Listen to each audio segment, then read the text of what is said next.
अस्सलाम वालेकुम नाज़रीन, मैं हूं वसीम अली। वेलकम करूंगा आपको अपने यूट्यूब चैनल के ऊपर। नाज़रीन, पिछले कुछ दिनों से सोशल मीडिया के ऊपर जो है वो एक डिबेट बड़े पैमाने के ऊपर जो है वो देखने में मिल रही है। वो डिबेट यह है कि ये ट्रांसजेंडर एक्ट जो पाकिस्तान के अंदर जो है वो नाफिज किया गया था, ये है क्या, किस गवर्नमेंट ने जो है वो इसे लागू किया था और अब इससे पाकिस्तान को क्या ख़तरात हैं, क्या होने जा रहा है। ये ट्रांसजेंडर एक्ट की वजह से जो अभी दो पार्टियाँ आमने सामने एक दूसरे को क्लेम कर रहे हैं, जिनके वर्कर्स, ये असल हकाइक क्या हैं। आपसे होगी गुजारिश कि आपने इस वीडियो को मुकम्मल देखना है ताकि आप गहराई के अंदर इस चीज़ को मुकम्मल समझ सकें कि ये ट्रांसजेंडर एक्ट क्या चीज़ है, कब इसे नाफिज किया गया, किस किस ने गवर्नमेंट की उस वक्त सपोर्ट की गई। तो ये तमाम तफसीलात जो है वो आज की इस व्लॉग के अंदर होंगे। नाज़रीन, जैसे कि आप जानते हैं कि दुनिया के अंदर अब जैसे जंगें जो होती हैं उनका तरीक़ाकार बदल चुका है, उनका वे ऑफ जो है वो वार है वो चेंज हो चुका है। क्योंकि अब जो इस्लामी दुनिया है इसको मिटाने के लिए या इसके ऊपर जो वो असरअंदाज होने के लिए उनकी तहज़ीब के ऊपर हमला किया जा रहा है, उनकी रवायात को जो है वो डैमेज किया जा रहा है। और इसी की एक कड़ी है कि पाकिस्तान के अंदर 2018 के अंदर एक ऐसा बिल पास किया गया जिस बिल को ट्रांसजेंडर एक्ट कहा जाता है। और उस ट्रांसजेंडर एक्ट जो था उसकी वजह से अभी जो पाकिस्तान के अंदर जो फ़िज़ा कायम की हुई है उसकी वजह से तकरीबन 30,000 से ज़्यादा लोगों ने जो है वो जेंडर अपनी जो है वो चेंज करवाई। 30,000 से ज़्यादा जो वो शनाख्ती कार्ड बने जिन लोगों ने अपनी जो है वो जेंडर जो है वो चेंज करवाई है। अब बड़ा सवाल यह है कि किस गवर्नमेंट ने और किस जो गवर्नमेंट के तादी थे जिन्होंने इस बिल को जो है वो पास करवाया। तो आपको बताते चलें कि 2018 में जब मुस्लिम नून की गवर्नमेंट का एंड था, आखिरी माह जो है वो चल रहे थे, उस वक्त प्राइम मिनिस्टर ऑफ पाकिस्तान जो थे वो शाहिद खान अब्बासी थे। उनकी गवर्नमेंट के दौरान ये बिल पास किया गया और सबसे पहले इस बिल को पेश करने वाले नवीद कमर हैं जिनका तल्लुक पीपल्स पार्टी के साथ है। उन्होंने इस बिल को जो है वो पेश किया था और शरीम ज़ारी उनकी स्पोक पर्सन बनी थी जो कि तहरीक इंसाफ से जिनका तल्लुक है। और उसके बाद अयाज सादिक जिनका मुस्लिम नून से तल्लुक है, वो स्पीकर कौमी असम्बली थे, उन्होंने इस बिल को जो है वो पास किया था। अब मामला ये है कि उस वक्त जो पास किया गया था उस वक्त कुछ और भी बिल थे जिनको गवर्नमेंट ने उस वक्त पास किया था और ऐसे बिल थे जो कि कंसेंसस के साथ जो है वो अपोजिशन और जो गवर्नमेंट थी उन दोनों की जो है वो मशावरत के साथ और बाहिमी इत्तफाक के साथ उन्हें अप्रूव किया गया था। ये बिल भी उन्हीं में से था कि उसके ऊपर जो उस वक्त की अपोजिशन थी, चाहे पीपल्स पार्टी थी, तहरीक इंसाफ थी, इन्होंने मिलकर गवर्नमेंट के साथ इस बिल को पास किया। जितना रोल प्ले किया इसके अंदर गवर्नमेंट ने उतना ही रोल जो वो प्ले किया गया अपोजिशन की जानब से। मतलब ये पूरे पॉलिटिशियन जितनी भी जमातें उन सब की मेरी बुक थी जिसकी वजह से इस बिल को पास किया गया। और बाद में इस बिल का जब पब्लिक हुआ तो इसके ऊपर जो है वो इसको कोर्ट के अंदर जो वो चैलेंज कर दिया गया था। अब जब चैलेंज किया गया तो वहाँ हमारे सामने दो चीज़ें आई हैं। एक चीज़ तो ये है कि इस बिल के हवाले से ये कहा गया, एक जो सेकुलर तबका है उन्होंने इस चीज़ के हवाले से एक डिबेट शुरू कर दी कि ये जो एक्ट है ये बेसिकली जो ख्वाजा सराह हैं, एक थर्ड जो है वो नस्ल है, उनके हवाले से ये बात की गई कि जो ख्वाजा सराह हैं ये उनकी तहफ़्फ़ुज़ के लिए बेसिकली ये एक्ट जो है वो इसे बनाया गया है, कानून के अंदर इसे जगह दी गई है और ये ख्वाजा सराहों की प्रोटेक्शन के लिए है। और उसमें ये कहा गया कि ख्वाजा सराह जो इतने भी हैं जिनको उनकी विरासत का हक़ नहीं मिलता, चाहे वो ख्वाजा सराहों को मतलब उनकी विरासत का जो भी हक़ नहीं मिलता, हम उन्हें हक़ दिलाएंगे। और जिसकी मुशाबे जो है वो मेल के साथ है उसे मेल डिक्लेयर किया जाए, मर्द डिक्लेयर किया जाए। और जो मुशाबत रखता है लेडीज़ की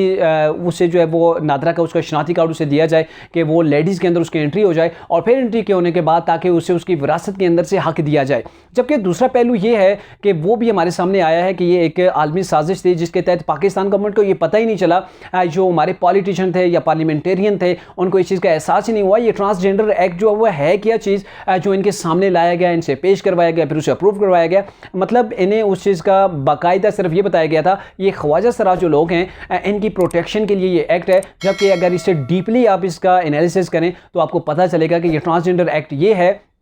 कि कोई मर्द से मतलब शादी कर सकता है, फीमेल के साथ शादी कर सकती है, जो कि ये रवायात मगरब के अंदर पाई जाती हैं उनको पाकिस्तान के अंदर, पाकिस्तान के जो माशरत के अंदर जो है वो लेकर आ गए और इसे पाकिस्तानी कानून का जो हिस्सा बना दिया गया। अब मामला ये है कि जब ये चीज़ शुरू हो गई तो फिर उसके बाद इसके एक्ट जो है उस एक्ट के अंदर जो इसका एक्ट नंबर जो है वो 3 है, उसकी जुज़ नंबर जो 2 है वो बड़ी संगीन किस्म की है। उसके अंदर ये लिखा गया है कि एनी पर्सन, कोई भी शख्स जो है इसको अपना जो उसका जिन्स है उसको वो ज़ाती तौर पर डिक्लेयर कर सकता है, उसका तयन कर सकता है कि वो मर्द है या औरत है। और वो फ़र्ज़ किया अगर एक मर्द उठता है वो नादरा के ऑफिस के अंदर चला जाता है, वो ये कहता है कि मैं फ़ील करता हूँ कि मेरी एहसासात जो हैं वो एक फ़ीमेल की तरह हैं तो मुझे एक फ़ीमेल डिक्लेयर किया जाए। तो नादरा का ये है कि बिना किसी मेडिकल बोर्ड बैठे उसे डायरेक्टली तौर पर उसे नादरा का शनाख्ती कार्ड जारी कर दिया जाएगा और अगर वो पासपोर्ट चाहता है तो उसे पासपोर्ट भी मिल जाएगा। और वही मर्द जिसको इन्होंने फीमेल का जो है वो शनाख्ती कार्ड दिया, फिर उसके बाद वो किसी मर्द से शादी कर सकता है। मतलब कहने का यह है कि जैसे वो मगरबी ममालिक के अंदर हम कभी ये सुना करते थे कि वहाँ पर जो है वो हम जिन्स परस्ती होती है, मर्द मर्द के साथ शादी कर सकता है, वहाँ उनके कानून के अंदर मौजूद है। तो ये पाकिस्तान के अंदर पिछले 4 साल से 2018 के एंड से अब तक जो है वो पाकिस्तान के अंदर भी ये कानून जारी है और यही चीज़ जो है अभी तक चल रही है, जिसके ऊपर बहुत से तबके जो है, मजहबी तबके जो है उन्होंने तशवीश का इज़हार भी किया है। और जो पाकिस्तान की ये जो कोर्स है उसके अंदर जो है वो इस चीज़ को चैलेंज भी किया गया है। और इसके अलावा भी अभी इसके ऊपर जो है वो पिछले कुछ दिनों से बड़ी बातचीत हो रही है। अब मामला ये है कि ऐसे ही अगर एक लेडीज़ जाती हैं, वो अपना शनाख्ती कार्ड चेंज करवाती हैं, वो कहती हैं कि मैं ऐसा फील करती हूँ कि मेरे अंदर जो है वो मर्दाना एहसासात मौजूद हैं, तो उससे भी बिना किसी मेडिकल बोर्ड के उससे जो है वो मर्द डिक्लेयर कर दिया जाएगा और उसके ऊपर किसी किस्म का कोई मेडिकल बोर्ड नहीं बैठेगा। तो ये वो चीज़ें हैं जिसकी वजह से पाकिस्तान का जो मुआशरा है, जो हमारी इस्लामी इक़दार हैं, और सबसे बढ़कर अगर आपको ये भी देखा जाए कि पाकिस्तान का जो आइन है, ये पाकिस्तान के आइन के भी बिल्कुल मुनाफी है। और इस चीज़ की वजह से ये सामने सिर्फ रखा गया कि ख्वाजा सलाम का जो एक्ट है उनको प्रोटेक्शन देने के हवाले से, ताकि उनको बेसिक राइट्स मिल सकें, ताकि उनकी जो उन विरासत है, विरासत के अंदर उनको हक मिल सके। लेकिन यहाँ पर ये एक आदमी साजिश थी, ये उन्हीं लोगों को खुश किया गया जैसे मेरा जिस्म मेरी मर्जी वाला वो जो तबका था, उसी तबके को यहाँ पर प्रमोट किया गया है ताकि वो यहाँ पर भी अपनी मर्जी के साथ रह सकें, अपनी मर्जी को डेवलप कर सकें। और जो इस्लामी जमहूरिया पाकिस्तान है उसके अंदर आइन की भी सरी पैमाली की जाए, इस्लाम की भी जो है वो पामाली की जाए। तो ये ऐसी एक साजिश थी जिसको पाकिस्तान के आइन के अंदर जाके उसे पास करवा दिया गया।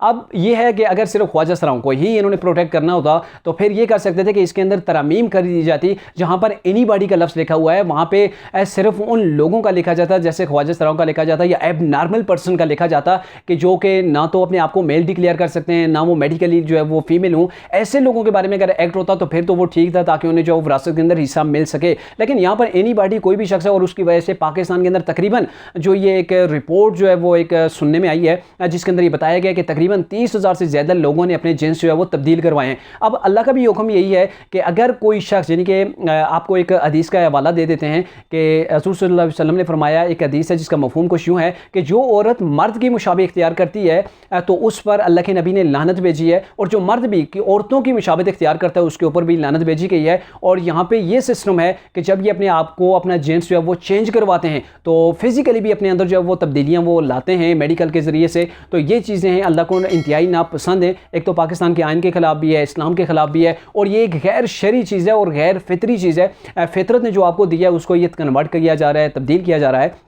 और फिर अब भी इस चीज़ की ज़रूरत है कि जो मौजूदा पार्लियामेंटेरियन है या कुछ भी है जिनसे एक बार अगर गलती हो भी गई, तो जो अभी पाकिस्तान की जो शरई अदालत है उसके अंदर भी ये चीज़ जो है वो चैलेंज की हुई है। और नेक्स्ट मेरे ख्याल में कुछ दिनों के अंदर दोबारा से उनका इजलास भी होगा लाहौर के अंदर, और उन्होंने ये मुतालबा भी किया है कि ये जो शिक है कि जिसके अंदर एनी बॉडी, यानी कि कोई भी शख्स जो है वो इस चीज़ के हवाले से वो दरख्वास्त दायर कर सकता है कि उसके अंदर जो है वो चेंजिंग्स हैं, वो मर्द से मर्द शादी कर सकता है, फीमेल से फीमेल। तो ये वो चीज़ें हैं कि जिसको ख़त्म किया जाना चाहिए। और अभी भी जो मौजूदा गवर्नमेंट है, चाहे पीपल्स पार्टी हो उसके अंदर शामिल हो, तरीके इंसाफ हो, मुस्लिम नून हो, कोई भी हो, जिन्होंने एक बार ये बहुत बड़ी गलती कर दी है कि वो उन्होंने अल्लाह के अज़ाब को जो है वो चैलेंज कर दिया है। कौम लूत भी ऐसे ही तबाह हुई थी। कौम लूत का भी यही हिसाब था कि वो भी हम जिन्स परस्त थे। और अब इस्लामी जमहूरिया पाकिस्तान के अंदर अफसोस से ये कहना पड़ता है कि इस्लामी जमहूरिया पाकिस्तान जिसका नाम रखा गया था उसके अंदर यहाँ के मुसलमान अपने आइन के अंदर ये चीज़ें ला रहे हैं, जबकि अगर मगरब के अंदर देखा जाए तो पूरी मगरब ने इस चीज़ को एक्सेप्ट नहीं किया है। चंद ममालिक हैं जिन्होंने एक्सेप्ट किया है, और ज़्यादा बेशतर ममालिक ऐसे हैं जिन्होंने जो मतलब गैर मुस्लिम ममालिक हैं लेकिन उन्होंने भी इस हम जिन्स परस्ती को जो है वो एक्सेप्ट नहीं किया है।